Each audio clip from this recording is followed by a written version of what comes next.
Assalamualaikum warahmatullahi wabarakatuh. Selamat siang teman-teman. Perkenalkan nama saya Giantes Kafa Islam. Di sini saya akan mempresentasikan hasil makalah saya yang berjudul Analisis Bioekonomi Ikan Cakalang dalam Upaya Pengelolaan Sumber Daya Perikanan Berkelanjutan di Kabupaten Sorong, Papua Barat. Selamat menyaksikan. Potensi sumber daya laut Indonesia tergolong sangat melimpah.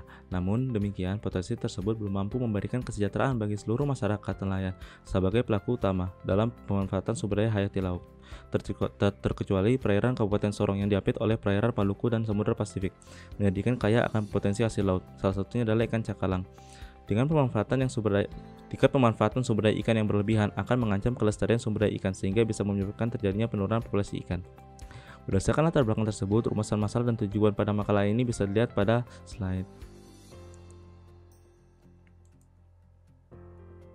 Salah satu ikan pelagis yang bernilai ekonomis penting di Kabupaten Sorong adalah ikan cakalang. Ikan ini merupakan jenis ikan target utama yang menjadi target penangkapan nelayan di Kabupaten Sorong. Hal ini dikarenakan harga ikan tersebut cukup stabil serta stoknya melimpah. Cakalang sering disebut dengan skipjack tuna dengan nama lokal cakalang. Sever pada tahun 1954 pertama kali mengenalkan konsep MSY yang menjadi konsep pengelolaan sumber daya perikanan untuk pendugaan stok ikan. Sever mengembangkan metode surplus production yang mengkaji hubungan antara produksi dan produktivitas penangkapan atau CPUI dengan effort. Dengan bioekonomi, aspek sosial dan ekonomi menjadi penting dalam pengelolaan. Pada pendekatan biologi, tujuan utama adalah pertumbuhan biologi. Namun pada pendekatan bioekonomi, tujuan utama adalah aspek ekonomi dengan kendala aspek biologi sumber daya ikan. Penelitian ini dilakukan pada tahun 2016. Lokasi pelaksana studi adalah Kabupaten Sorong, Provinsi Papua Barat. Jenis data yang digunakan dalam penelitian ini adalah data primer dan data sekunder. Data primer diperoleh dengan wawancara langsung dan observasi. Sedangkan data sekunder diperoleh dari dokumen dan catatan-catatan yang disimpan oleh dinas dan instansi terkait. Dalam melakukan pemodelan bioekonomi Gordon Sever, ada beberapa langkah yang harus dilakukan. Yang pertama adalah menyusun data produksi dan upaya dalam bentuk urut waktu selama 7 tahun. Yang kedua adalah menghitung CPUI dan melakukan standarisasi effort. Yang ketiga adalah menentukan analisis regresi sederhana dari data time series yang ada. Dan yang terakhir adalah menentukan apakah potensi perikanan layak untuk pengelolaan perikanan berkelanjutan. Produksi perikanan cakalang yang didaratkan di Kabupaten Sorong dalam 7 tahun, yaitu periode tahun 2009 hingga 2015, menunjukkan fluktuasi.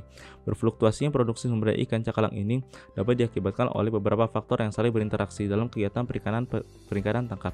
Faktor yang saling berinteraksi tersebut adalah upaya penangkapan dan ketersediaan stok sumber daya ikan di perairan Kabupaten Sorong. Dari tahun 2009 sampai tahun 2013, produksi ikan mengalami kenaikan. Akan tetapi di tahun 2014 mengalami penurunan dan produksi terus menurun di tahun 2015.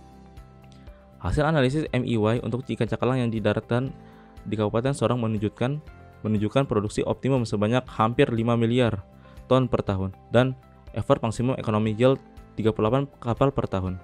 Pendapatan total yang dapat diperoleh pada posisi MIY sebesar 42.941.839.741 dengan total biaya sebesar 3.082.715.398 sehingga total keuntungan yang mampu dihasilkan adalah 39.911.124.342. Prinsip dasar yang mendasari ide pengelolaan adalah bahwa pemanfaatan sumber daya harus didasarkan pada sistem dan kapasitas daya dukung alaminya. Besar kecilnya hasil tangkapan tergantung pada jumlah stok alami yang tersedia di perairan dan kemampuan alamiah dari habitat untuk menghasilkan biomasa. Kondisi perikanan cakalang telah overexploit. Maka sistem pengelolaan yang sesuai dengan perikanan cakalang di Kabupaten Sorong adalah dengan berpedoman pada aspek biologi. Seperti yang pertama adalah pengaturan musim penangkapan, yang kedua adalah penutupan daerah penangkapan pada musim tertentu, yang ketiga adalah pengurangan kuota penangkapan, dan yang terakhir adalah pengendalian upaya penangkapan ikan. Kesimpulannya, dikarenakan kondisi perikanan di Kabupaten Sorong telah overeksploitasi, maka kita harus menerapkan pengelolaan yang mana dapat mencegah terdegradasinya dari terancamnya kelestarian perikanan cakalang di Kabupaten Sorong.